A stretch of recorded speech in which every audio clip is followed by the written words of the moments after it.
안녕하십니까.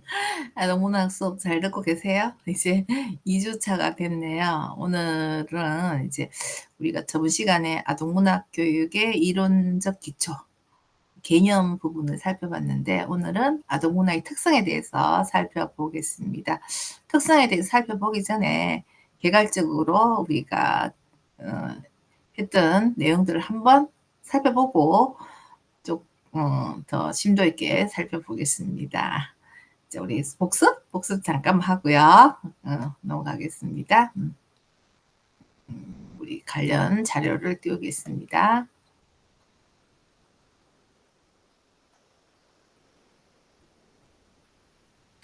자, 아동문학 교육의 이론적 기초 했었죠. 그죠?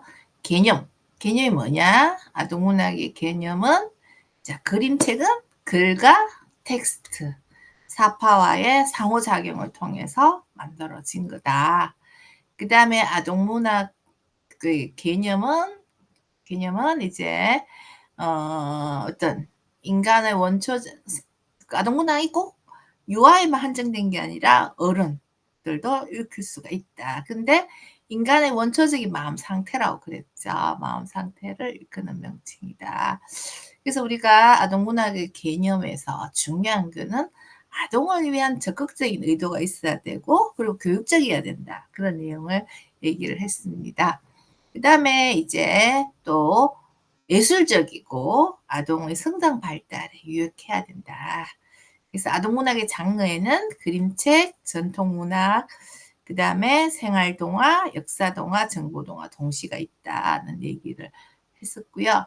그 다음에 이제 그림과 글을 합한 것이 바로 그림책이다 하는 얘기를 했습니다.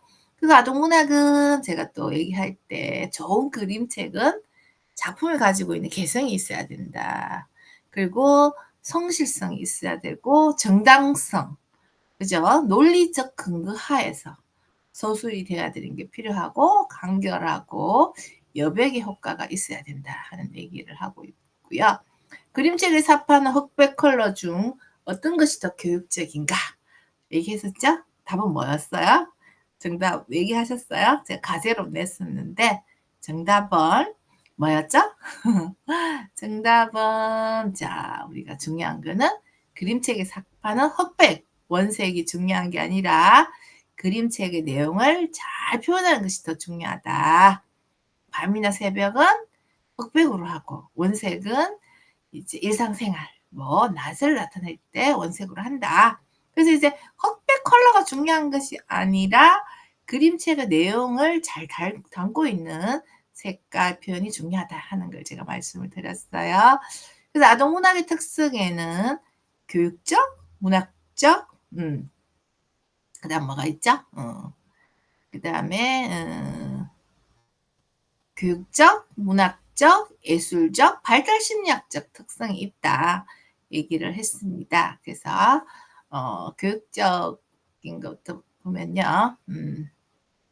자, 문학성은 유아들이 좋아하는 이야기, 반복적, 누작적 구성 형태, 스릴과 긴장과 모험적 문제 해결, 해피엔딩, 그리고 넌센스, 우연성, 유머, 논리적이어서 독자로 하여금 이해하기가 쉬워야 된다는 거죠.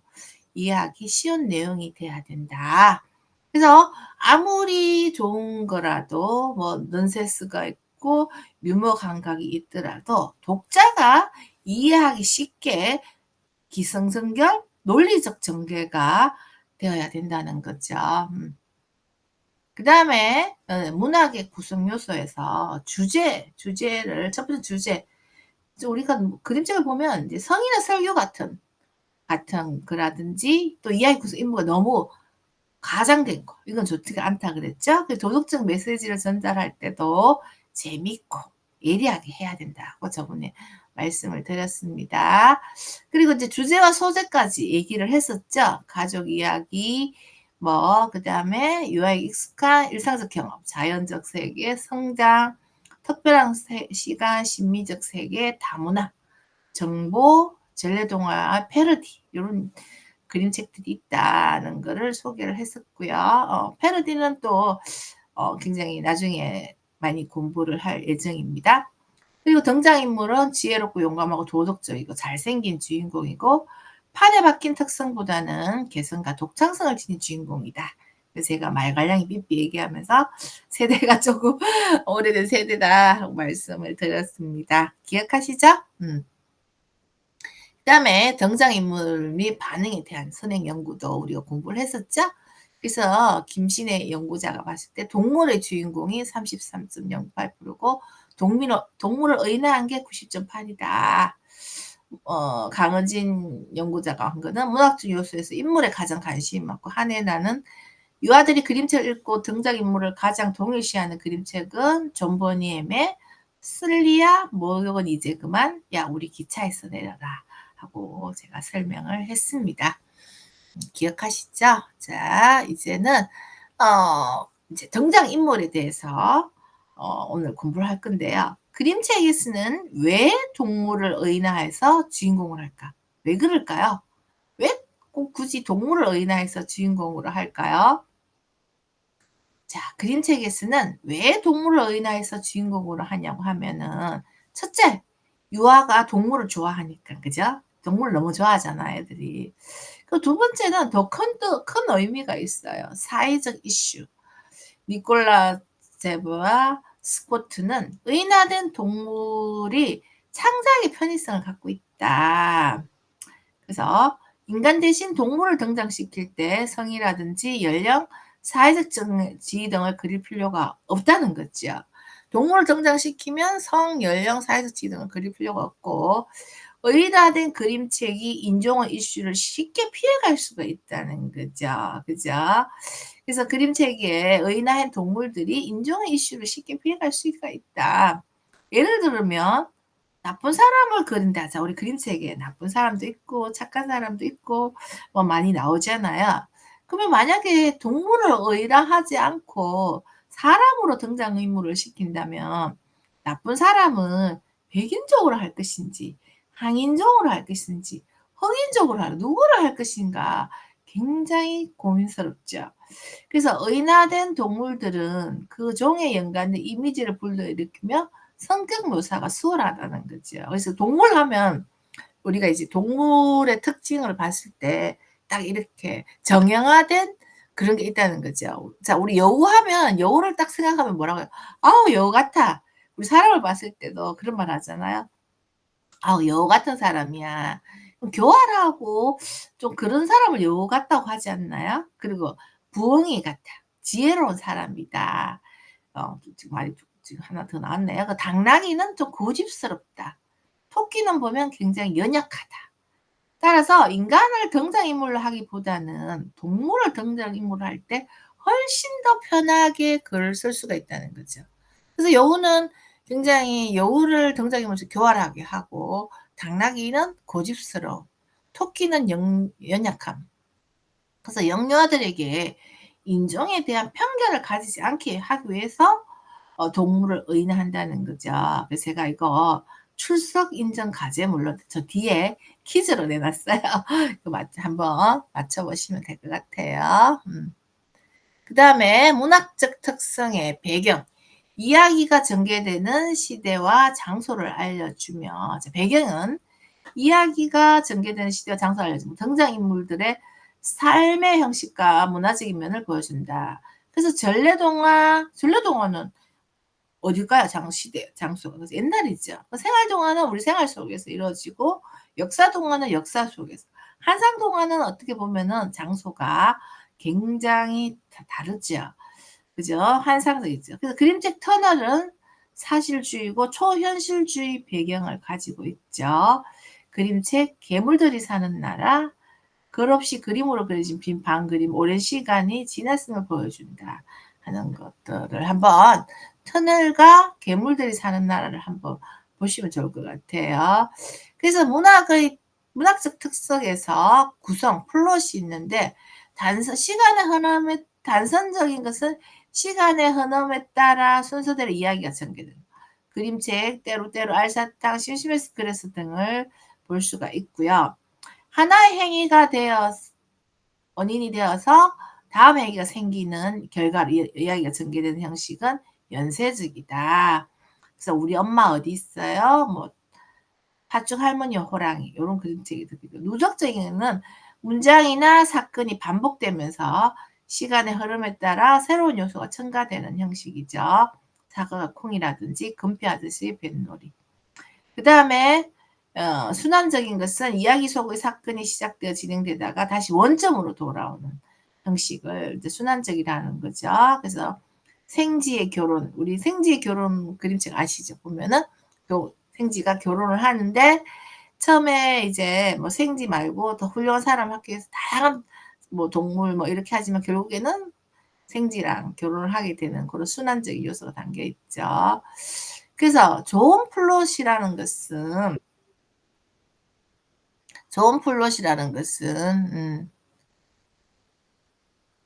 이야기가 처음부터 유아의 흥미를 사로잡고 박진감이 넘치고 사건의 순서가 논리적이고 흥미롭게 문제를 해결하고 흥분과 긴장을 자아내야 된다. 그래서 우리 그렇죠. 저는 드라마 보는 거 참 좋아하는데 드라마도 그렇죠. 좀 박진감 넘치고 뭔가 긴장감이 자아내고 이래야 재미가 있는 거 아니에요? 뻔한 얘기다. 뭐 다음에 뭐 뻔하게 될 것이다 하고 하면은 만약에 딱 끝나고 난 뒤에 엔딩하고 다음 편을 안 보잖아요. 그 다음 편은 뭐 '어떻게 될까? 그 사람이 어떻게 될까?' 이런 박진감이 넘쳐야지 다음 편을 또 보게 되잖아요. 그런 거 이제 에 그런 것들이 그림책도 마찬가지라는 거. 좋은 플롯이라는 것은 흥분과 긴장감을 자아내야 된다는 거죠. 그다음에 보면은 문체의 언어 표현에서는 최대한 간결한 문장과 대화체로 정확하고 경쾌한 언어로 쓰는 것이 바람직하다. 그래서 제가 첫 시간에 얘기를 했어요. 그림책을 그림책 작가들이 힘든 점이 글밥이 많으면 안 돼요. 글 읽고 문체하고 언어 표현이 굉장히 간결해야 된다. 그리고 언어도 좀 반복적이고 의성어나 의태어가 있고 경쾌한 언어로 써야 된다 하는 거죠. 그 우리말의 아름다움을 살려야 된다. 우리말의 아름다움. 우리말이 굉장히 아름다운 말들이 많죠. 그죠? 그런 것들을 살리면서 하는 그 표현을 하는 게 굉장히 중요하죠. 그래서 굉장히 아이들에게 즐거움을 주고 또 반복적이고 이렇게 글을 써 가는 게 쉽지가 않죠. 네, 그다음에요. 보면은 문학적 특성의 관점에서는 1 인칭 관점과 전지적 관점이 있는데요. 1 인칭 관점은 이제 관점은 작가가 통일성 있게 작품을 구성하기 위한 각도적 시점이라는 거죠. 1 인칭 관점은 나의 입장에서 이야기가 이루어진다는 거죠. 뭐 나가 나의 입장에서 이렇게 하고 저렇게 하고 등장인물 나의 입장에서 한다면, 전지적 관점은 작가가 모든 인물의 마음을 읽고 줄거리를 수술하는 관점이라는 거죠. 그래서 전조작기 유아들은 자기중심적인 사고를 하기 때문에 자신들이 처음 동일시했던 것과 다른 관점을 가질 수 없으므로 일관된 관점을 유지하는 것이 바람직하다 하는 부분을 얘기를 하고 있어요. 그래서 관점에는 1 인칭 관점과 전지적 관점이 있다는 걸 확인하시고요. 그다음에 교육적 특성을 가져야 된다. 그림책은 유아들에게 책을 경험하는 일은 즐겁다는 느낌을 부여하고 주인공이 경험하는 여러 가지 감정을 유아들이 공감하고 내면화하고 이야기에 내재해 있는 삶의 지혜를 터득해야 된다. 그죠? 교육적 특성을 가져야 된다는 거죠. 그래서 대표적인 그림책이 치과 의사 도스토 선생님이죠. 아시죠? 제가 만약에 대면수업을 했다면 이 그림책 한번 읽어 드릴 것 같은데, 치과 의사가 생지가 치과 의사죠. 그래서 여우가 환자로 오는데 이제 그 의사의 본분을 다하면 여우를 치료를 해 줘야 되죠. 그런데 여우를 치료했을 때 자기를 잡아먹을 수가 있잖아요. 그렇지만 치과 의사 생지는 자기의 의사의 본분을 다하고 마지막에 여우를 치료하고 난 뒤에 어떻게 해요? 본드를 입에 발라서 입을 못 벌리게 자기를 못 잡아먹게 하는 거죠. 그래서 일단 보면은 교육적 특성, 삶의 지혜터도 또 넓게 본다면 문제 해결 능력도 길러줄 수 있는 그런 그림책들이 좋은 거죠. 예. 그다음에 예술적 특성. 그림책 작가는 주관적인 묘사보다는 아동들의 시선에서 그림을 묘사해야 된다. 그림의 특성, 예술적 요소죠.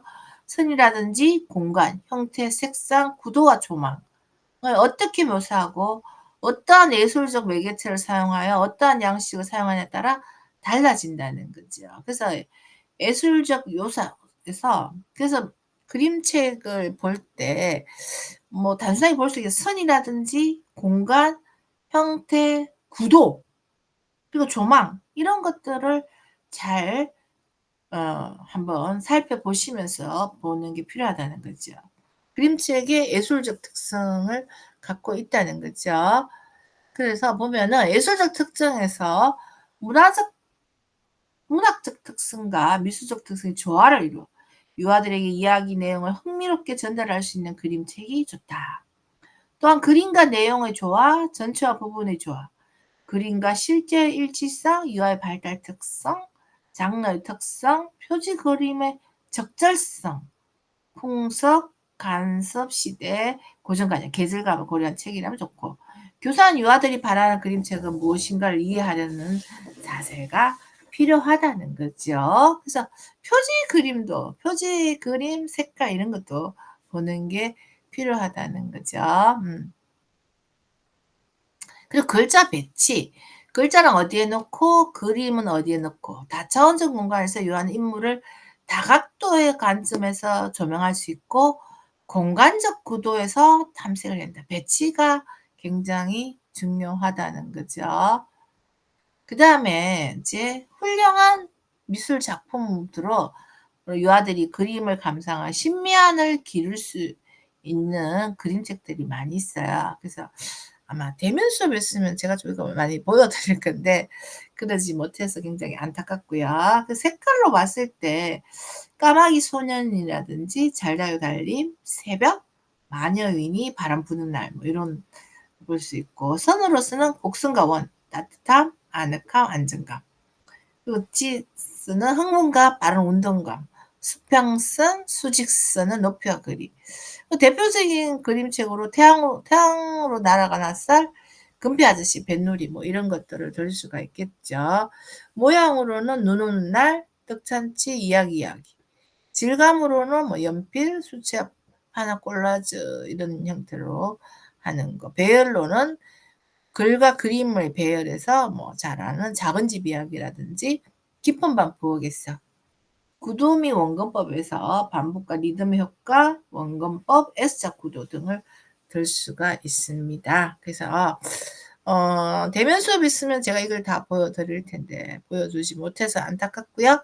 한번 여기에 있는 그림책들을 한번 보시면서 선이라든지 모양이라든지 질감이라든지 배열 등을 한번 살펴보시면 좋을 것 같아요.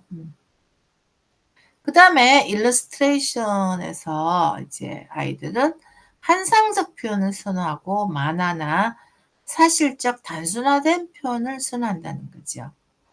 그래서 이제 굉장히 만화적이고 사실적이고 단순화된 표현을 선호한다는 관점에서 그림책을 보시면 좋을 것 같아요. 그래서 여기 보면은 모 윌리엄스 미국 작가예요. 모 윌리엄스라는 작가가 있는데요. 보면은 칼자국상을 많이 받았어요. 이분의 작품은 굉장히 비둘기 시리즈가 많아요. 비둘기 시리즈가 굉장히 많은데 보면은 굉장히 만화스럽죠. 여기 보면은 비둘기 버스 운전을 맡기지 마세요 해서 만화 기법으로 그림을 그려놨는데 보면은 어떻게 보면 뭐 우리 선생님들도 이 정도는 그리시지 않겠어요? 이 정도 그림은? 근데 이게 뭘 때문에 칼대국상까지 받았을까? 칼대국상은 미국에서 가장 훌륭한 그림책 사파가에게 주는 세계적인 상이죠. 근데 이 그림책이 어떻게 해서 가지고 상을 받았을까? 어떻게 해서 받았을까요? 아마 이 그림책 하나를 가지고 논문을 쓰신 분도 계세요. 이 그림책을 분석하면서 여기서 보면은 굉장히 그 표현을 굉장히 자유라기보다는 잘하셨다는 거예요. 버스를 운전하고 싶다고 아이들이 막 "저는 운전 잘해요." 막 이게 버스 운전을 하고 진짜 버스 운전을 비둘기 하고 싶어 해요. 그래서 운전사한테 "저는 운전하는 비둘기 멋지죠. 부릉부릉 버스를 운전하게 해 주세요." 막 떼쓰는 것들을 이런 식으로 표현을 했다는 거죠. 그래서 아이들이 이 독자인 아이들이 굉장히 공감하는 그런 그림책이라는 거죠. 그래서 어떻게 보면은 이런 만화 기법을 아이들이 굉장히 선호한다. 그래서 그림책과 안정된 예측 형성 뇌 발달. 그래서 그림책 읽어 주기는 안정된 예측 형성과 뇌 발달에 굉장히 좋다. 그래서 그림책 읽어 주실 때 인제 아이와 그림책을 읽어 줄 때 항상 이렇게 스킨십을 많이 하고 이렇게 껴안아서 그림책을 같이 보여 주잖아요. 같이 특히 이제 영화 같은 경우는 엄마가 선생님이 아이를 안고 그림책을 두 손으로 같이 넘기면서 이렇게 보잖아요. 그러면서 자연스럽게 그림책을 통해서 양육자와 영유아 간의 안정된 애착 형성이 되면서 뇌 발달이 될 수가 있다는 거죠. 그래서 이제 아이는 이제 그림책을 보는 것도 재밌지만 "자 선생님하고 그림책 보자. 엄마랑 그림책 읽을까?" 하면 왜 좋아하느냐? 엄마가 나를 안아줄 것이다. 선생님이 나를 안아줄 것이다. 포근하게 나를 안아주며 들려줄 것이다. 이런 기대감을 갖는다는 거죠. 그래서 굉장히 안정되죠. 그래서 출생직후 영아에게 말을 걸고 노를 들려 그림책을 읽어주면서 스킨십을 하는 것은 안정된 관계 기반 초기 경험이 애착 형성 및 뇌 발달에 중요한 기초가 된다는 거죠. 그래서 그림책 읽기는 안정된 애착 형성과 영유아의 뇌 발달에 중요한 기초가 된다고 해서 최근에 이제 뇌 발달에 대한 연구들이 많이 이루어지면서 그림책의 교육적인 어떤 이런 것들이 더 강조되고 있는 것 같아요. 그래서 아동 문학의 교육적 의의를 보면요. 책을 읽는 즐거움을 알게 하고 언어 경험을 제공한다. 경험을 확장시키고 롤 모델을 제공한다. 의력과 이해력, 사고 능력을 발달시키고 통찰력을 발달시키고 상상력을 자극한다는 거죠. 그래서 자아상과 사회적 가치를 형성시키고 그림, 구어, 문어로 지식을 확장시킨다. 그리고 주의 집중력 및 흥미를 증진시킨다는 거죠. 우리 교재에도 잘 나와 있으니까 한번 살펴보시고요. 그다음에 아동 문학의 또 교육적에서 이야기 이해력 및 이해 능력 및 이야기 꾸미기 능력의 발달을 돕고 다양한 문학적 표현 능력을 기르고 타 영역으로 전이 능력을 기르고 글 읽기, 쓰기 능력을 기른다. 그리고 도덕적 가치를 알게 하고 정서적 순화작용을 경험하게 하고 여러 사람들의 사는 방법을 배우게 하고 책을 감상하는 태도와 책을 기르는 태도를 형성하게 한다는 거죠. 그래서 제가 출석 인정 문제를 냈어요. 아까 우리 잘 설명을 했는데 그림책에서 동물을 의인화해서 주인공을 하는 이유 중 틀린 설명은 해서 선생님들이 이거를 보시고 제가 과제를 이걸 제시할게요. 그러면은 거기 우리 출석하시고 최고 마지막에 우리 과제 적는 거 있잖아요. 여기에 답을 적으시면 되겠습니다. 너무 잘하시죠? 1번 유아가 동물을 좋아하기 때문이다.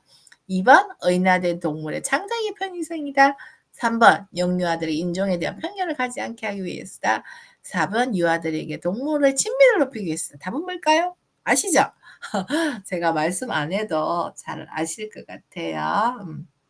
자, 그래서 훌륭한 한 권의 그림책은 유아들의 삶의 길잡이가 될 수가 있습니다. 그래서 우리 선생님들이 어떤 한 권의 그림책을 선정해 주고 하는 거, 어떤 그림책을 선정해서 어떻게 아이들에게 들려줄 것인가가 그 아이의 삶의 길잡이가 될 수가 있다는 거죠. 제가 그때 간단하게 쪼끔만 얘기를 했었는데 뭐 신데렐라다 뭐 이런 좀 여성에 대한 이런 거 그죠? 그래서 백 여자는 예뻐야 되고 그냥 한 살 남자 한 명만 잘 만나면 그냥 '인생이 끝난다. 나는 공부 안 해도 되고.' 뭐 이런 생각보다는 좀 좀 독립적인 그런 아이로 키워야 되죠. 그래서 최근에 나온 그림책들이 뭐 종이봉지 공주 이런 거 보면은 실제로 이제 공주가 왕자가 이제 용인가? 거기 한테 잡혀갔을 때 공주가 이제 공주의 털을 벗고 머리를 자르고 태권도를 배우고 해서 실제로 그 용에게 잡혀간 왕자를 구해오는 그런 좀 용감한 공주상을 많이 그리고 있어요. 옛날에 공주상은 안 그랬잖아요. 예쁘고 아름답고 잠자는 숲속의 공주를 보면은 굉장히 연약한 존재로 나타나는데 그런 것들처럼 어떻게 보면은 어떤 그림책을 어릴 때 많이 읽고 하는 게 자기의 생활의 철학, 삶의 철학이 될 수가 있다는 거죠. 그래서 우리 선생님들의 역할이 굉장히 크다. 어떤 그림책을 유아들에게 권장해야 될까? 그리고 어떤 관점으로 그림책을 선정해야 되느냐? 예술적 뭐였어요? 교육적, 발달 심리학적, 그죠? 문학적 이런 특성을 가진 그림책을 선정해서 들려줄 수 있는 교사의 어빌리티, 역량이 필요하다는 거죠. 네.